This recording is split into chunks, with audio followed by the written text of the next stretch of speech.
Shri KT Ramarao గారు. Speaker sir, ముందుగా ఈ అప్రోప్రియేషన్ బిల్లు మీద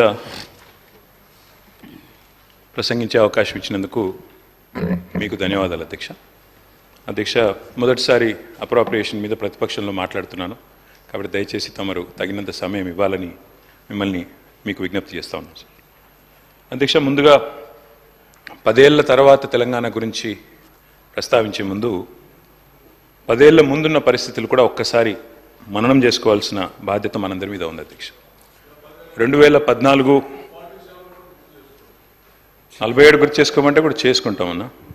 అంటే మీరు మాట్లాడిన ప్రతి ఒక్కరూ sir running commentary deputy CM చేస్తే ఎట్లా సార్? అధ్యక్ష, 10 ఏళ్ల ముందు అంటే సార్ మాట్లాడిన ప్రతి సభ్యుడు ట్రెజరీ బెంచెస్ నుంచి నేను గమనించింది గత ప్రభుత్వము, గత 10 ఏళ్ళు, గతము అంటూ మీరు పురావస్తు పరిశోధక శాఖ కదా తవ్వినట్టు తవ్వుతానే ఉన్నారు 10 ఏళ్ళు. సో మాకు కూడా తప్పదు కదా సార్, ఎందుకంటే గౌరవనీయులు పెద్దలు బట్టి విక్రమార్క గారిని నేను అభినందిస్తున్నాను సార్. ఎందుకంటే